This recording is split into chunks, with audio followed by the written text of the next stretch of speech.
এদিকে রাতের বৃষ্টিতে অবনতি হয়েছে কুমিল্লার বন্যা পরিস্থিতি। বন্যা দুর্গত এলাকায় দেখা গিয়েছে শিশু খাদ্য এবং ওষুধের সংকট। পর্যাপ্ত নৌকা ও স্পিডবোটের অভাবে ব্যাহত হচ্ছে আটকা পড়াদের উদ্ধার কার্যক্রম। এ নিয়ে আরও জানাতে কুমিল্লার বুড়িচং থেকে যুক্ত হচ্ছেন সহকর্মী মাসুদ আলম। মাসুদ, বন্যার সর্বশেষ পরিস্থিতি সেখানে কি দেখছেন, কি তথ্য আছে আপনার কাছে?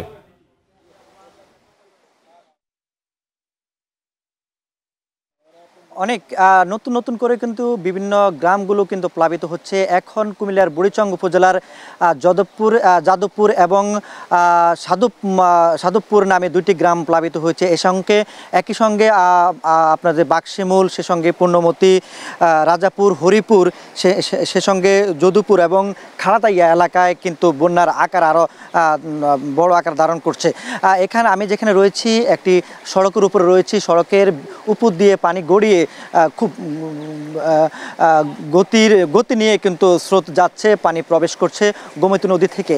একই সঙ্গে পার্শ্ববর্তী উপজেলা ব্রাহ্মণপাড়ার উপজেলারও বেশ কয়েকটি গ্রাম প্লাবিত হয়েছে। বিশেষ করে শশীদল ইউনিয়নের বেশ কয়েকটি গ্রাম প্লাবিত হচ্ছে।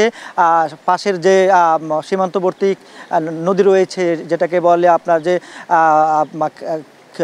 বেশ কয়েকটি নদী রয়েছে, সেখানে যেমন বিশেষ করে শালদা নদীর পানি কিন্তু ওইখান দিয়ে প্রবেশ করছে। একই সঙ্গে গুঙ্গুর নদী রয়েছে, সেই নদীরও এই দুইটা নদীর পানিতে নতুন করে প্লাবিত হচ্ছে ওই গ্রামগুলো।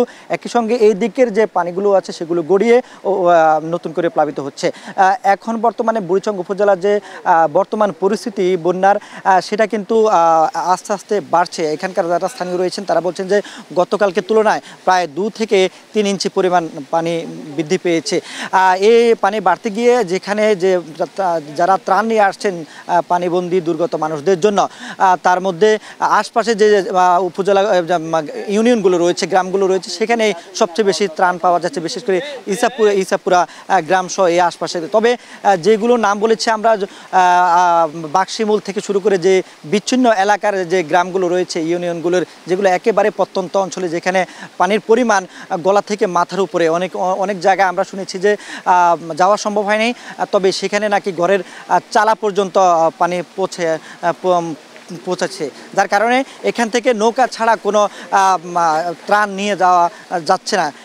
যার কারণে কিন্তু ওই অঞ্চলের মানুষ কিন্তু খুবই ভোগান্তিতে রয়েছেন, খাদ্য সংকটে রয়েছেন। একই সঙ্গে এখানে একটি সংকট দেখা দিয়েছে যে শিশুদের জন্য খাদ্যের সংকট রয়েছে।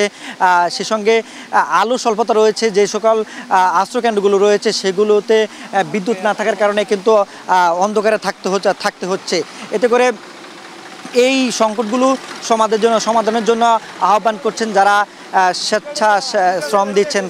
তারা বলছেন যে বিভিন্ন জায়গা থেকে দূর দূরান্ত থেকে মানুষ বিভিন্ন ধরনের শুকনো খাবার নিয়ে আসছেন। সেটাই কিন্তু আসলে একেবারে সেটা দিয়ে কিন্তু কাভার হচ্ছে না, যার কারণে শিশু খাদ্যের প্রয়োজন, ওষুধের চিকিৎসা, ওষুধের সংকট সেটির প্রয়োজন রয়েছে। এইখানকার যারা মানুষ হয়েছেন তারা বলছেন যে তারা সব হারিয়েছেন, সকল কিছু তাদের ঢলের পানিতে নিয়ে গিয়েছে। তারা আসলে কিভাবে এই ক্ষতি পোষাবেন সেটা নিয়ে তারা এখন শঙ্কায় রয়েছেন। তো অনেকেই ছিল কুমিল্লা থেকে।